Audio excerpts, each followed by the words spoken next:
Hello, everyone. My name is Elisa Ewan, and I'm the Assistant Director of Alumni Relations at Teachers College.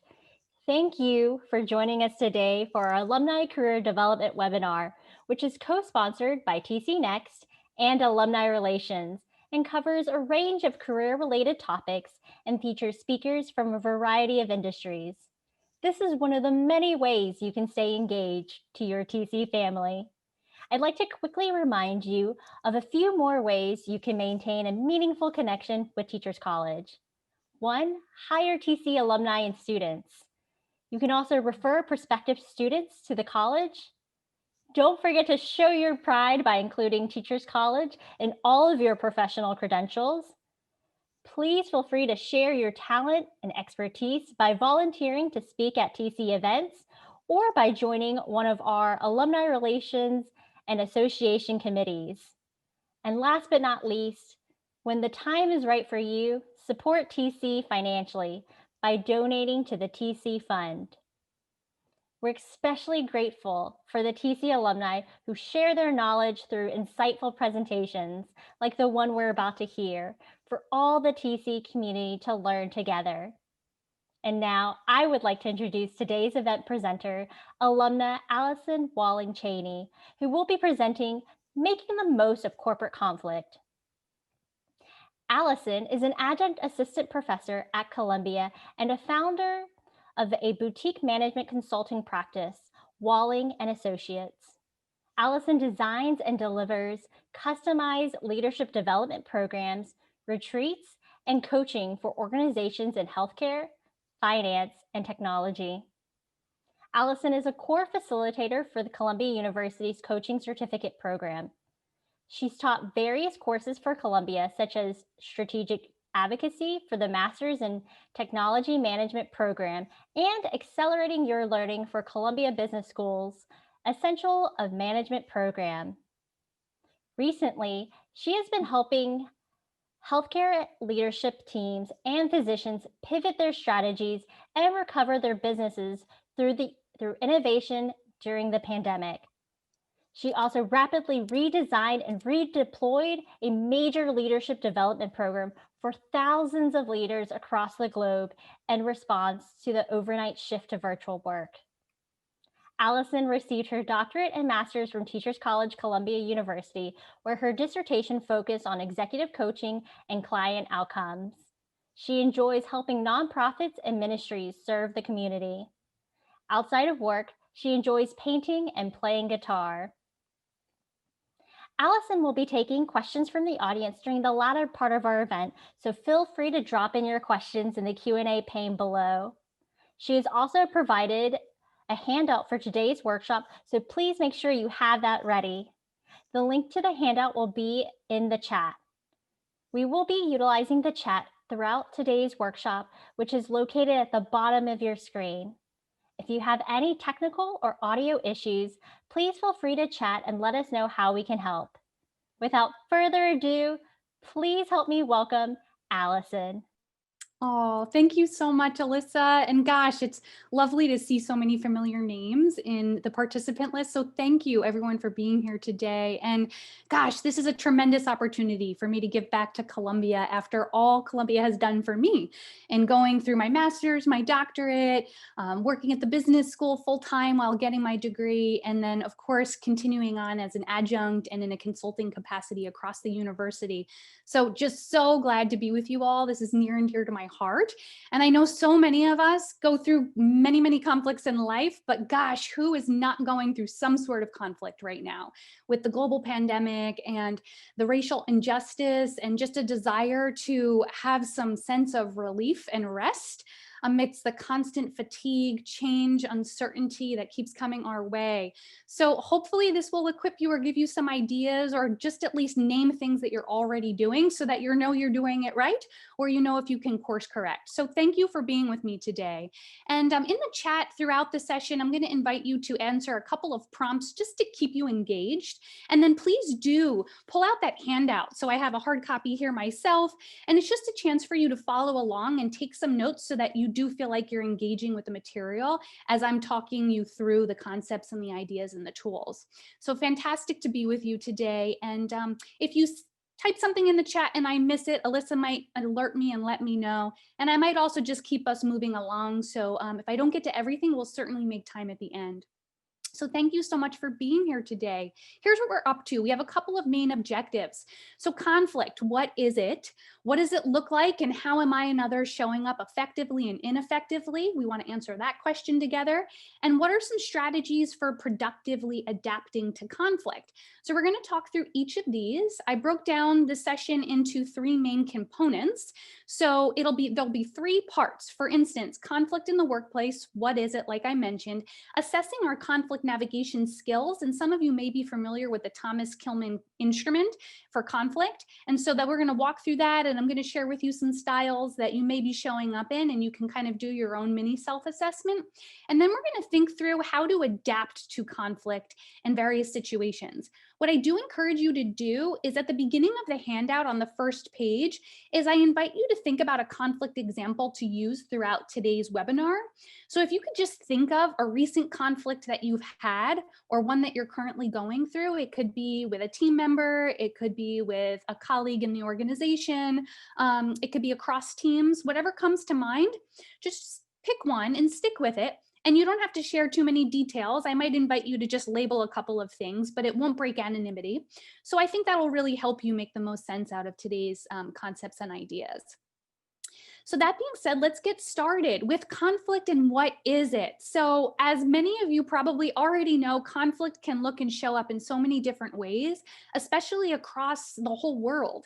So culturally, it can vary. When it comes to conflict, conflict may show up based on different norms, beliefs, value systems. So let's start with a few basic definitions, and these are more from a Western perspective. So if you were to travel across the globe, this may not completely hold true. So for now, let's just assume we're in the Western corporate culture. So conflict defined. How many of you have been on a team or a project where another member may be causing some sort of a block, right? Either because of power, because of control and decision making, a lack of skill, or perhaps even malintent, right? There's some sort of a block. Well, that's one first definition of conflict, when incompatible activities occur and one party is somehow interfering, disrupting, obstructing, or in some way making another party's actions less effective. That's one way that we can think about conflict. How many of you have been in a situation where you thought you had an agreement around a deadline or how a project was going to unfold or a result that you were hoping to achieve? And then it didn't seem like the other party held up their end of the agreement, right? That's another way we can define conflict, which is essentially unmet expectations. We thought we had agreed on something, and then it doesn't add up at the end of the day. I put yours truly because I kind of came up with that definition based on many that I've read. And then we'll land finally with conflict management, because we really want to know, what do we do in these situations?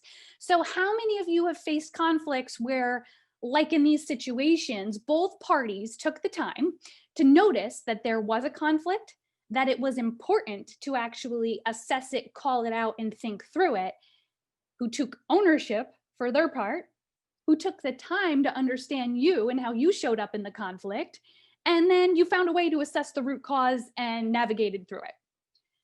Less and less common. Is that the case, right? So that's what I would call conflict management, and that's making the most of conflict when and how we can.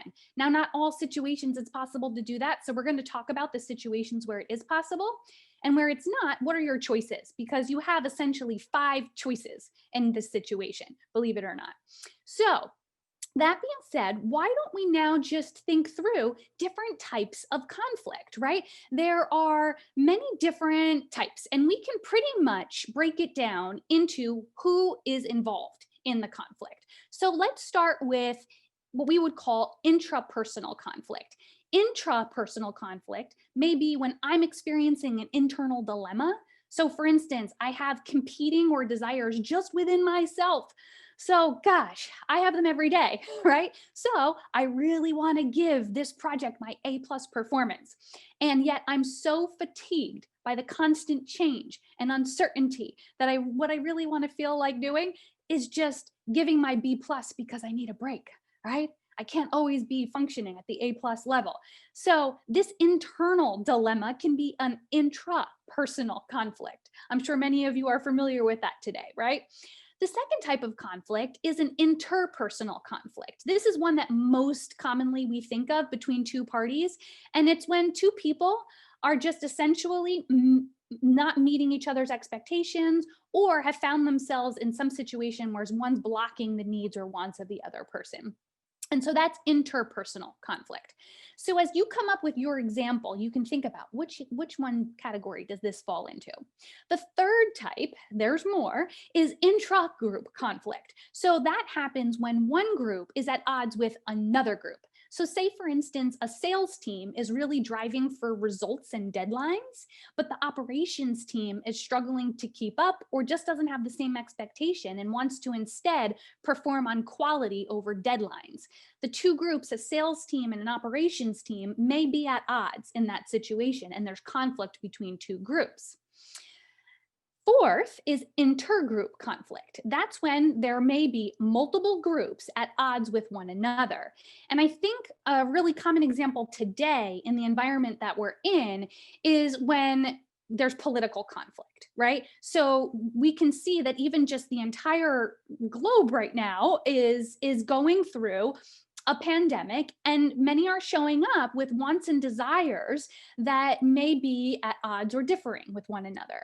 In an organizational setting, if we think about in organizations and corporations, an example would be when, say, an organization acquires another organization. And in that acquisition, the legacy employees are aligned with one set of political views, and then the newly acquired organization is aligned with a different set of views. So there's some conflict between, say, cultures and expectations in an acquisition.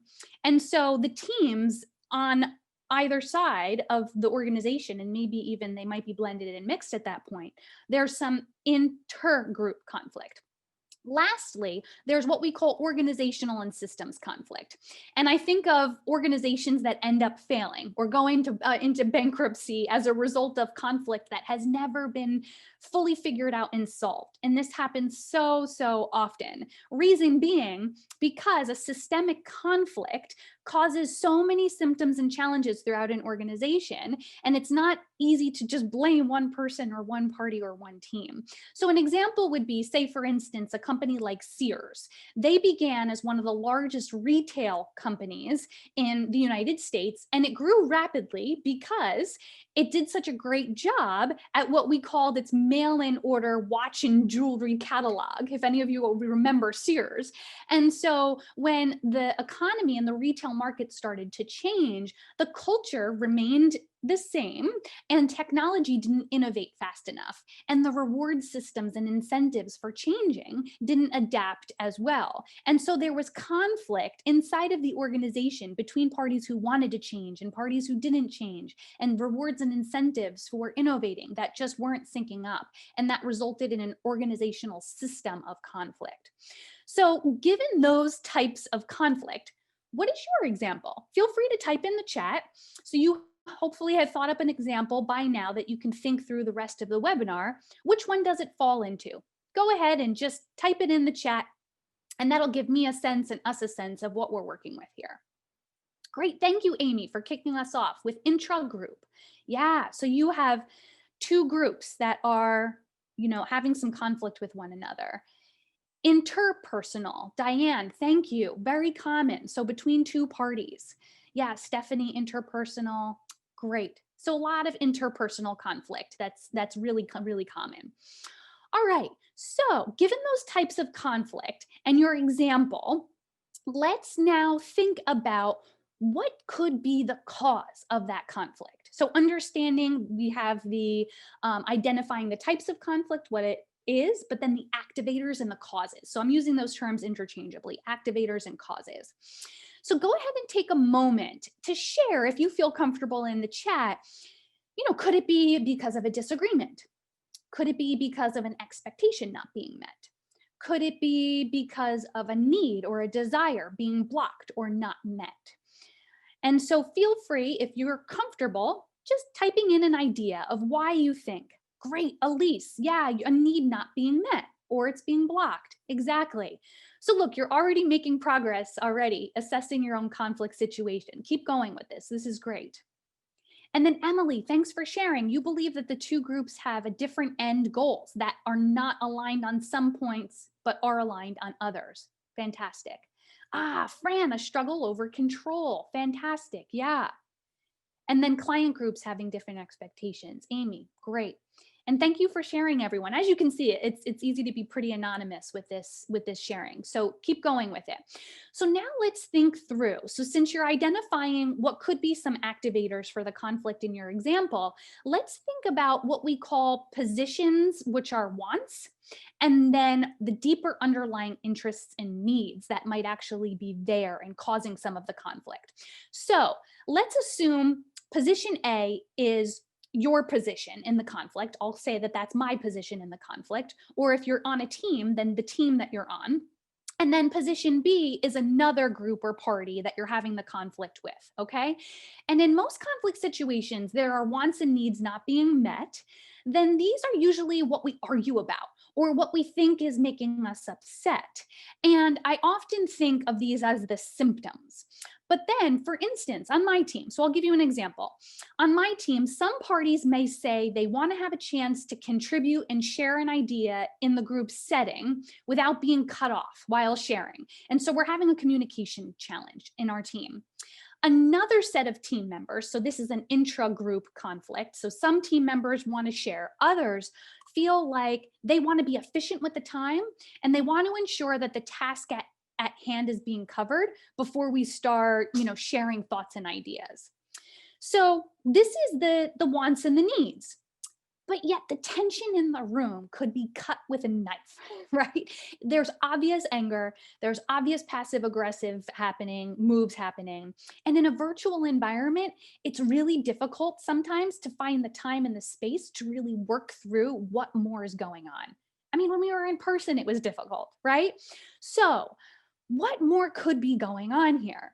If I think about it a little bit further, this is where we dig deeper. And so if I think about party A team members, where they say they want a chance to share their ideas without being cut off, what they really want is a deeper underlying need to be heard, to be respected, to be visible, right? To have a voice in the conversation, to feel like they're contributing.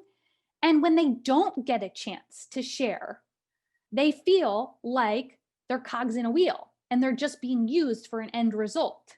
And they're not actually being valued as humans. So that's really emotional, right? And it's very valid. So if we get to that deeper need, I think that's really essential. Now, if we flip over to the other team and think about the other team, and this is what I want you to be thinking about with your conflict situation, position B, the other team members. When I'm emotional, I don't want to go there. I bet you don't either, or it's a lot more difficult to suspend my own wants and needs and even consider that the other person or party has needs and wants that are deeper. I just see the symptoms and I just see their behaviors and their mistreatments, right? But if I think about it, the other side of the team, them saying that they want to be efficient with their time and ensure that the task at hand is being met, really what's going on is they want security. They want assurance that their performance and their reputation and their credibility and track record is being upheld to the highest level and standard. And that business continues on, right? If they didn't get that need met, there's a chance that they could lose face. They could lose credibility. They could lose their reputation. So in both situations, there's a lot at stake. So if you're interested in learning more about this, the book you may have already heard of, it's called Getting to Yes, and it's by Fisher, Uri, and Patton. And it's a great book on negotiation and also about conflict. So feel free to follow up and read more about that. But what about for you? If you could imagine that there might be an unmet need in your conflict situation, you can almost go to Maslow's hierarchy of needs. This is an easy, quick go-to for me to think about.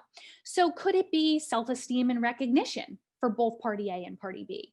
Could it be that one party, like my party A, just really wants to feel like we belong and that we're cared for and we're cared about. And party B is more about self-esteem and recognition. So feel free to type in the chat, what unmet need do you think might be going on there? Even with control, say for instance, that when Fran mentioned that need for control, what do you think is deeper under there that they're trying to control? Go ahead and share in the chat. It can take a little while to figure this out too, and we might be speculating, but for ourselves, maybe it's easier to figure out. Thanks, Elise. So yeah, those social needs like belonging. And thank you, Karen, a need for security. Yeah, that control, absolutely. Gosh, with the amount of threats going on in today's environment, it can just feel like we're constantly, our security is being threatened. And if some of you are familiar with that idea of threat and reward in the brain, or the SCARF model, like status, certainty, autonomy, relatedness, and fairness, that those are constant threats and rewards that we're all navigating and managing in social interactions. Great, thanks, Kyle. Self-esteem, recognition. Yeah, safety. If someone feels they aren't meeting their goals, they'll lose their job. Absolutely. Yeah, thank you, Christine. Thank you for sharing. All right, so let's keep thinking about this. Now that's more at the interpersonal, intrapersonal level, intergroup level. But what about inside of an organization? So this is where it gets pretty complex. So today is prime for complexity, and this is a 2x2, or this is a helpful XY axis, where if you think about just the level of agreement inside of an organization about an issue, and then how certain we are about the future or how uncertain we are about the outcome. The complexity can either be pretty, increased and what we call hot topics. So as we get further and further away from having certainty and further away from having agreement, we call that our complexity zone, where a lot of hot topics take place. And then there's also just complete chaos. So people are all over the spectrum right now, politically and socially, especially in the United States with the recent election and the global pandemic. And division is so quick to happen. Threats are constant with the lack of certainty. There's a fatigue of rallying back after the next change and the next disappointment. So some hot topics that we find in organizations are how to respond to the election, when and how to discuss politics and the impact they have on business, because there will be a change. There'll be a change in the pandemic recovery plans, how that unfolds. There'll be changes in funding, regulations, policies, laws, right? All of that impacts the business, and politics is a part of that. So that's one topic. Another topic right now is just how to respond to diversity, equity, and inclusion, how to make sure that we're incorporating the right programs and initiatives when it comes to recruiting and talent development, and also just making the space for conflict management in those areas.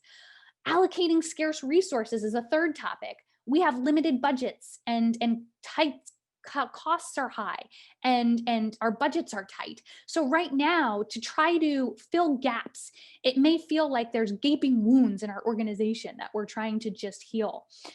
Early retirement options, layoffs, restructuring, virtual and flexible work from home protocol. These are all activators for conflict in the organizational setting. So now that we know what types of conflicts exist and we can come up with some categories for what they fall into, let's think about what conflict actually looks like. So how do you know it when you see it, especially in this virtual world? So would love to just hear, how do all of you know that you're experiencing conflict? It could be in the form of facial expressions, nonverbal cues, or it could be internally within yourself. It could be written through emails. But go ahead, share in the chat. Yeah, Stephanie. So leaving you off of an email, that's extremely, it can be hurtful, right? It can be passive aggressive. There may be more reasons there that we don't know as well. There could be a justifiable cause. Here we go again issues, right? Like the same thing just keeps coming up. So that, like, rolling our eyes, oh, here we go again. Yeah, anger or frustration internally. Some of you may be familiar with that feelings wheel, the emotions wheel. Gosh, we could plot ourselves all over that, right? Yeah, that visceral feeling. Thank you, William. Yes. Oh, so good to see your name there. That like gut sense. Sometimes it's like an icky, sick feeling, right? Oh, hate when that happens. Slack messages are aggressive. Yes, Fran, exactly. So thanks for sharing. Here's, yeah, Emily yelling. Exactly. There are really unproductive indicators of conflict. Here's a couple that we can categorize in terms of just silence and violence. These are unproductive ones most of the time. Avoiding can be productive at times, and I'll talk about that later. But say, for instance, like masking. So leaders who use passive aggressive sarcasm to express their anger and discontent rather than productively sharing. So somebody might be like, you didn't really mean to completely ignore that deadline and completely ruin the project for everyone, did you? Well, that's sarcastic, it's biting, and it's hurtful. Then what about just couching, like speaking in roundabout terms for fear of disappointing people, or tiptoeing around things? I'm known for doing that. Controlling or coercing in meetings where the leader's not open to discussing or hearing other points of view, and instead just cuts people off or spends a lengthy amount of time overstating their case and perspective and not allowing room for other voices to be heard. Right? The list goes on. So these are super unproductive. You can start with yourself by recognizing when we do these things, because it's not uncommon that these will come up for us. These are tendencies. We're human, right? But then adjusting and flexing. And then also noticing when other people are doing it, that's an indicator that there's something going on there. Let's hit the pause button. We may not have much time to deal with it. We'll talk about what to do when you don't have time. But these are really helpful indicators. Thank you for sharing, everyone in the chat, your examples. So you all know the business case for this. I don't need to tell you, but conflict is so critical because when handled well, gosh, if you get through a conflict, how many of you have been through a conflict with someone and then you felt like you were closer and more intimate and trusted each other more on the other side? When you know you can get through conflict together, it can really mean a lot and mean that you stick around for the longer term. Alternatively, obviously, right, when conflict is not handled well, the trust could be broken for the longer term and you may never build it back. So that's just trust. But what about the bottom line, right? So many studies out there. The publishers of the Myers-Briggs assessment and the Thomas Kilmann conflict mode instrument did a major research study and published their findings on workplace conflict. And what they found is that US employees spend about 2.8 hours per week dealing with conflict. 2.8 hours a week. Imagine what you could do with that time. Oh my goodness. It amounts to approximately 359 billion in paid hours based on an average hourly earnings of $17.95 an hour, okay? Or the equivalent of 385 million working days. That's profound, right? My goodness. 25% of employees said that avoiding conflict led to sickness or absence from work. Equally alarming, nearly 10% reported that workplace conflict led to project failure, so they're failing projects, and more than a third said that the conflict resulted in someone leaving the company either through firing or quitting. So this is a real deal. You all know this. I didn't need to tell you it, but I figured I would just drive the point home, right? Okay, so now that we know what conflict is, the impact it has, what it looks like, the activators, let's move into the next section of our time together, which is assessing our conflict navigation skills. Because if we have control over ourselves, it means we can hopefully move through it more effectively with others. So what are our tendencies and how effective are these tendencies? So I'm just going to take you through a pretty rapid self-assessment. And what I want you to do, this is a great chance for you to use the worksheet. And hopefully you saw that, like on page 2 of the worksheet, there's chances for you to take notes based on the content we covered so far. So this is on page 3 of your handout, and you'll see that there's a chance for you to keep track of your styles. And this is the Thomas Kilmann conflict instrument. So you'll get an introduction to a new instrument if you're not already familiar. If you are familiar, it's a great refresher. Okay, so here we go. This is an instrument that helps us assess our conflict modes, and their modes or styles, their preferences. There's no right or wrong. So essentially, there are 5 different modes or ways of showing up in conflict. You can see them here: competing, collaborating, compromising, avoiding, and accommodating. I'm going to go through each of these so that you can become more a bit aware of the modes that you may be functioning in more often than not. So what I'll ask you to do is, as I walk you through these, think through, how do you tend to respond?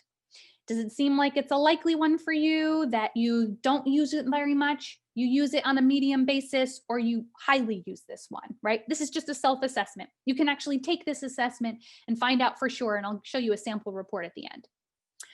All right, so let's dive in. First one is avoiding. This is pretty much leave well enough alone, right? It's unassertive, it's uncooperative. So you're not asserting yourself, you're not trying to get in there and solve the situation. You neither pursue your own or the other person's concerns or needs. And essentially you don't address the conflict. It may take the form of diplomatically sidestepping an issue, so just moving out of the way of an issue. You might postpone the issue till a better time, so you might be avoiding now, but then pick up another mode later, or you might just be withdrawing from a threatening situation. So that's avoiding. Some of us just tend to show up more that way. We avoid conflict. So go ahead, self-assess yourself. I'll move on to the next one. The next one is accommodating. This is kill your enemies with kindness, essentially, is the catchphrase. It's unassertive, so you're not asserting your position, but you're also cooperative. So it's the opposite of competing. Essentially, you'll forfeit your own needs, you'll neglect your own needs and concerns to satisfy the other's needs and concerns. It's self-sacrifice. It may be considered selfless generosity, charity, obedience, yielding. Essentially, it's a chance for you to put your needs on hold and accommodate the others. So how often do you use that one in your day-to-day work? Third is compromising. This is pretty much split the difference. I have needs, the other has needs. We're not going to get all of our needs met. So let's find a mutually acceptable solution that satisfies both parties, right? It may mean splitting the difference, exchanging concessions, or seeking a quick middle ground solution. So that's the compromising piece. I'm not willing to give up my side completely, and I don't want the other person to completely lose either. So let's find a middle ground. That's compromising. So how often do you use that one? Low, medium, high usage. And it's okay if you don't know. We'll just go through the motions and then we'll talk about how to use them effectively next. That's the most important part. Competing. So this is assertive and uncooperative. It means you're pushing your point of view, your agenda, whether you think you're right or you just want what you want and you're not going to give up.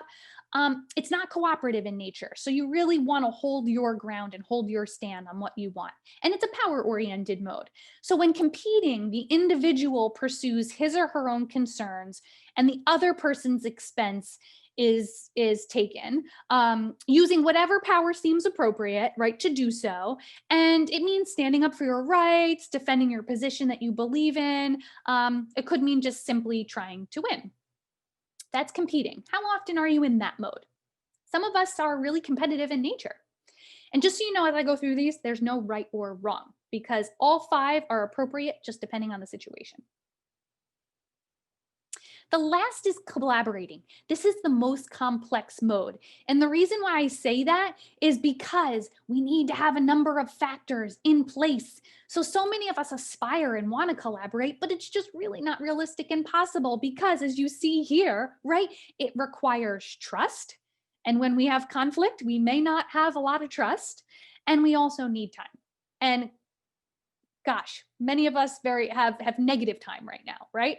So the idea around collaborating is 2 heads are better than 1. A lot of us aspire to be and show up this way. It's both assertive and cooperative at the same time. It's the opposite of avoiding. It's really coming together to collaborate, and it's working with others to co-create a resolution that fully satisfies everyone's concerns. So you're digging into an issue to pinpoint the underlying needs and wants of both parties, like the way we just did earlier. And then it might take the form of exploring a disagreement, perhaps, or trying to find a creative solution to an interpersonal problem. So that's collaborating. This is an example of what a report could look like. So for instance, You may show up having highly accommodating tendencies, and it doesn't mean right or wrong. It just means this is my tendency of how often I use these different modes. And then in this example, report collaborating is extremely low. So what that would mean is not that I can't collaborate or I don't want to collaborate. It's just that it would take a lot of additional intentionality and effort to really carry out a collaborative mode of conflict resolution. Okay, so given that you all had a chance to kind of think about those 5 modes, which tendency do you typically rely on most? And which one do you typically rely on least? So feel free to share in the chat. No shame or blame. I'm mostly accommodating, and the least for me is actually collaborating. So that's my most, that's my least. Feel free to share. It's helpful just to try it on for size. And then what we're going to do next is think about how to maximize and use each of these 5 modes to the best of their degree. Yeah, thanks, William. So compromising is your highest or most used tendency. Karen, accommodating is probably your most, and maybe your least is avoiding. Yeah. All right. Thanks for sharing. Keep posting yours. It's helpful just to see and to put it out there. So what we're going to do next is think about how and when to use these 5 modes, okay? So we might not get the answer for your conflict situation right now, but what this does is this sets you up for being able to think about it more at home and think about, given your conflict situation, which mode would you be best suited to apply sooner rather than later? So hopefully you'll walk away with an idea and next steps. Here are some questions to keep in mind on the screen. But let's move right into it. So, making the most of your conflict situation. We have 8 steps. Essentially, it's just remembering that you have 5 modes. So don't forget that they're at your disposal. We're going to assess 8 factors of your situation to decide which one is most appropriate. Choose the best one, then carry it out with sensitivity, care, and respect, and then switch modes as needed, obviously then continuing your development. So those are the steps to making the most of corporate conflict. So this is just a snapshot. You will find this also in your handout on page 4. So you'll see that there are 8 factors to assess in determining how to show up with which conflict mode. I bucket the first 4, so the relationship, communication, trust, and stress. Those are the interpersonal nature. So if you have a relationship that is really important and meaningful to you, and you want to care for it, and you communicate well, and you have strong trust, then it's most likely you'll be able to either compromise or be able to collaborate with one another. Alternatively, if you don't have that foundation of trust and you don't have a strong relationship that's important enough to withhold, you'll probably revert to one of the other modes, like say just accommodate and give up your needs, or completely accommodating and giving up your needs, or competing and trying to win your side of the fight. So those are the factors. The last few factors have to do with options, importance, time, systems, and resources. So do you not have enough time? If you don't have enough time, then you probably can't take the time to collaborate. If you don't have enough time, then you might need to just avoid the situation for the time being until you do have time, for instance. You may have a lot of options, or you may not have many options. So you'll see that you can kind of go through and circle the factors that apply to your situation, and that will land you with the conflict mode that you should show up with. So what I'm going to do now is take a pause and help you think through, once you've gone through those sets of steps, what we want to make sure is that if you need to switch to a different mode, once you maybe avoided and gave it a little bit of time and then have had a chance to go back and maybe do some collaborating, that you do that, right? But obviously this all takes awareness and thinking through. So I shared with you so much today. We had a chance to think about what conflict is, different modes and how we show up, how to assess those 8 factors, And then I also want to share with you that there's additional tools and resources to consider. So we'll give you a handout that's a follow-up to this webinar. And essentially, I'll show you the table, but it's in the handout where there's exercises and tools to assess maybe there's values that are at stake. Maybe there's activators you want to consider. There's a difficult conversation tool that you can use. There's an immunity to change map. There's so many resources here. So I want you to maybe take some time, and you can feel free to look through those, because it's not enough just to know your style and which mode to use. There's other tools out there as well, many that you may already be familiar with. So as we conclude, we're going to go to Q&A in just a moment here, but please share in the chat. What's an insight or takeaway for you today? Would love to hear. And then as you're sharing your insight and takeaway, we'll just open it up to some Q&A. So thank you all so much for your time. Can't wait to chat more about this and hear your questions and think more about it together. Hi, thank you so much, Allison. I know during this entire presentation, I was definitely thinking about, conflicts that I have within myself, conflicts that I might be experiencing at work, and just kind of, it was definitely so helpful to kind of walk through it with you and see, what my tendencies are and things like that. So thank you so much for doing this today. And everyone, if you have any questions for Allison, please feel free to submit them in the Q&A pane, which is located at the bottom of your screen. So one of the questions that we've received is, we have an attendee who was asking, she is not big on confrontations, but if she has a problem with her boss and knowing that we're kind of all virtual, what is the best way to kind of bring up that conflict with her boss, making sure, just because, I mean, you and I were talking about this earlier, now that we're in this virtual world, tone is everything. And sometimes in emails or in chats, that tone can be misinterpreted. So what's the best way to kind of bring up a conflict with your boss or supervisor, knowing if you're super non-confrontational? Yeah. Oh, that's such a good question. So it sounds like to me that understanding maybe a little bit more around why there is a conflict to begin with would be really helpful. So doing this self work beforehand. So prepping and thinking through what need is not being met, what expectation is maybe not being aligned or met. And you want to catch your boss, and you want to ask your boss for time when you know that they have the bandwidth and they have some of the margin to really have that conversation. So as we were assessing those 8 factors, I think it's important to think about with your boss, how much trust do you have with your boss? Do they trust your performance? Do they trust your character?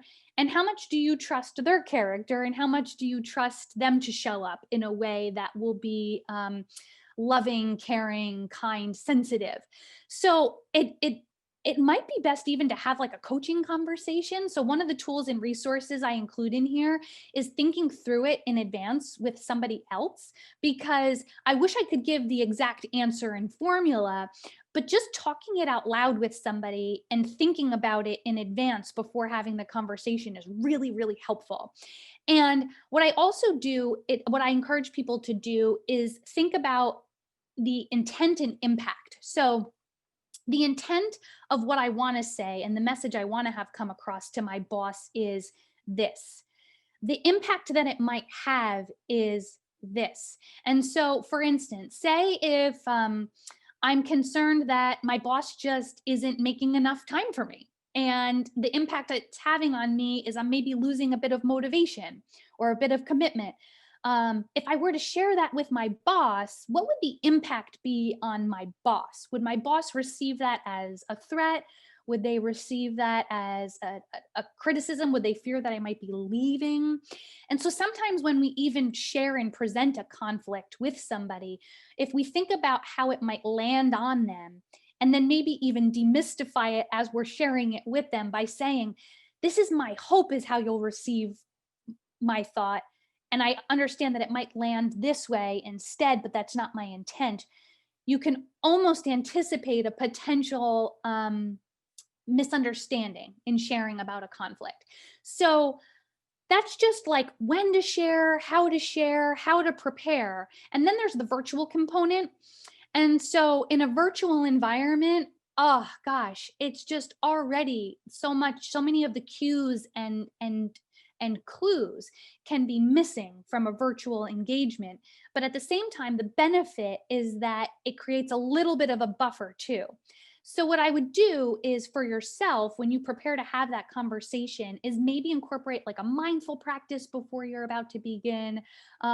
Take some deep breathing, maybe just thinking through the most positive outcome that could come out of the conversation so that you're in like a curious learner mindset. So oftentimes what we have to do is like refine ourselves as instruments as well. So I'm going to pause there because that was a lot to chew on and think about. But that's kind of my stream of consciousness and how I would approach that situation. No, that was absolutely fascinating. And I think is extremely helpful to think about because I feel like, especially if you're having a conflict and especially with your supervisor or your boss, Mm. there's that power dynamic, and you want to make sure that you feel comfortable enough to make sure that when you do bring up the conflict, you're doing it in a very respectful way. You want to make sure that there's that trust between you. And I think that's so important. So I love all these ideas and advice that you just provided us. So thank you so much. My pleasure. Kind of in the same vein about like non-confrontation. Mm-hmm. So we have an attendee that asked, what if you're working in a completely non-confrontational culture, Mm. but you need to bring up issues that are happening within the group? Yeah, I call those the polite cultures. And I've actually worked with numerous teams who have that polite culture. But believe it or not, that actually can show up with a lot of conflict in just passive aggressive ways, like leaving people off of emails or just, undermining somebody in a way or taking credit when credit was due to somebody else. So conflict is there and it is happening, even though it's quote unquote a polite culture.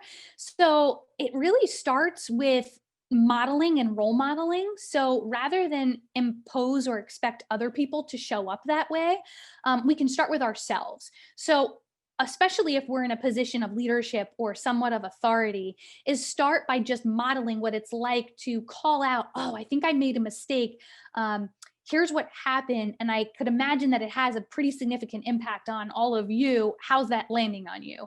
Are you okay? And so inviting them to share what it was like to go through a conflict together, but for us role modeling and taking responsibility. So I would say starting with ourselves, if you have the capacity and the ability to do that.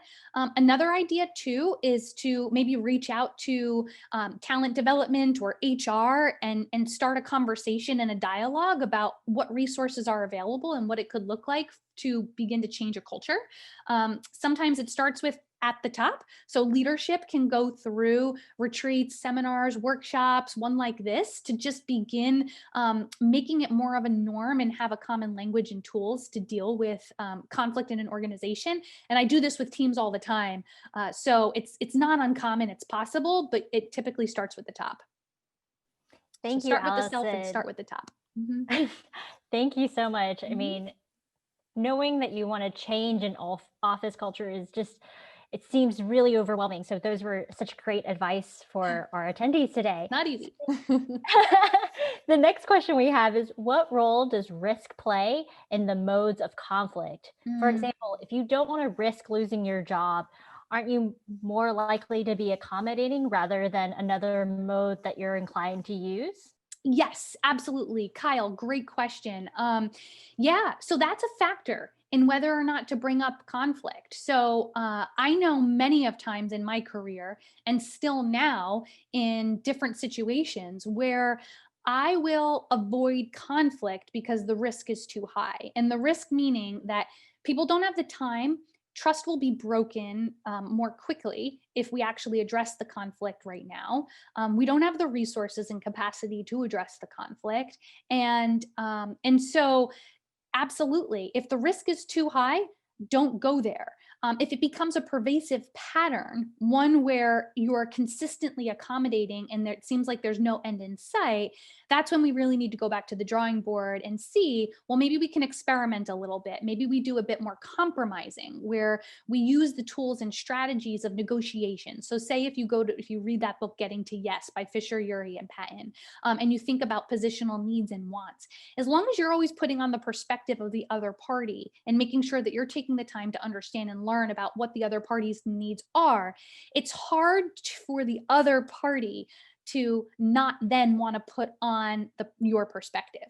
So just always start with taking the bigger step. So if you want to begin experimenting with moving out of accommodating and doing some more compromising or collaborating, again, role modeling yourself is a really great way to begin. Fantastic. Thank you so much. Yeah. So earlier you were saying when we were talking about changing office culture, one of the best resources to go to is HR. Hmm. But what happens if the conflict is with HR? Yeah, great point. And that's very common. So there's sometimes so as we all know at universities, right, there's an ombudsman office. So that's always helpful to go to a place in a space there. Another idea is oftentimes department heads and chairs have the position, the power, and the authority to make decisions about what training might happen, or but they have oversight on the budget and where resources can be allocated. So if it's not the most comfortable space or place, or it seems like the conflict actually lies within HR, leveraging leadership is helpful. If you're in an organization where you have access to the board, bringing topics like these to the board might be helpful. So oftentimes I get called upon by boards to do coaching or retreats or workshops for leadership teams because they were the ones that were clued in that it might be needed by another part of the organization. So those are just some other ideas, but I'd also, that's one where it would be helpful to talk through and think through what options do you have, which parties are available, and you need to go to somebody who obviously has some buy-in that if we worked through this conflict or if we put resources towards softer skill development, that they would be in it and up for it. Definitely. Thank you so much, Allison. Sure. So the next question that we have is about one of our attendees' bosses. Apparently, the boss is constantly taking credit for her work, Mm. and she's just not sure how to approach this, especially since she's hoping to be promoted in the near future. Mm. What advice do you have? Yeah, that's a great question. So my first question comes up for me is why? Like, why is this boss taking the credit? And um, I don't know the answer to that, obviously, but I could speculate. So it could be that the boss feels entitled, feels like it actually belongs to them and that the work belongs to them, and or they could be exploiting the person underneath them. And those are the first two E's in narcissism. So it's exploitation, entitlement, and then empathy devoid. So those are the three E's. And if you're working with a narcissistic boss, that's a whole separate situation in and of itself. And so how to work with a narcissist, there's tools and resources out there. So for instance, there's a book called Who's Pulling Your Strings? There's a book on by Dr. Craig Malkin about narcissism. And so I'm not saying that that's the case, but that could be part of the case. If it's that we're not making it clear and known that we want our work to be called out for whatever reason, it could be a communication issue between the boss and their employee. And it may also be a level of assertiveness that might be needed on behalf of the employee just to build and grow their strength and just standing up a bit more for their work and making it known. And so there also could be a lack of trust between the boss and their employee. So if trust needs to be worked on, that's a situation where you would want to start doing some relationship development and building more trust in the relationship. It could be that the boss Covey's Speed of Trust is a great book to read on that, because you could identify where the trust is broken down, if it's in terms of character or competence, the lack of trust.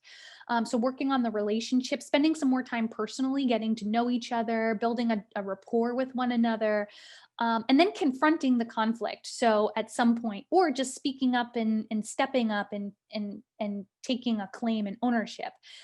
There's a great book called Boundaries for Leaders. So I have a stack of books over here just in case if I needed to pull from them. So this one called Boundaries for Leaders by Henry Cloud. It's results, relationships, and being ridiculously in charge. It's a helpful resource for just thinking about how can we as leaders and as professionals have more boundaries around what we really value. And we value our work. We value getting credit where credit is due. So there's a couple of, that's a complex one, and it may also require a coaching conversation. So if you have a chance to work with a coach and maybe just think through it in a couple of sessions, I would highly recommend that. Thank you so much, Allison. And also, I just absolutely love that you have just an entire stack of books right there next to you. That's fantastic. Um, just a quick question. We actually have Diane ask, could you just restate the name of that book that you just mentioned? Oh, yeah, sure. So it's Boundaries for Leaders by Henry Cloud. I'll put it in the chat here. Perfect. And then I just want to be mindful of everyone's time. So we're just going to take this last question, but thank you everyone who sent it. So Allison, last question for the webinar today.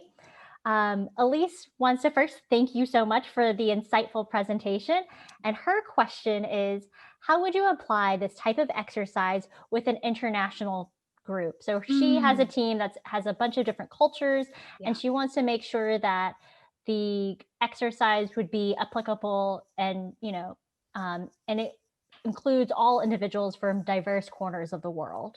Yeah, absolutely. So Elise, so good to get your question, and I miss you. Thank you for this fantastic question. So one idea is to pair it with, you could pair it with like a culture in the workplace questionnaire, where across the world people are just aware of what makes them different in the workplace. So say it's power distance, or it's just the level of egalitarianism, or the hierarchical nature.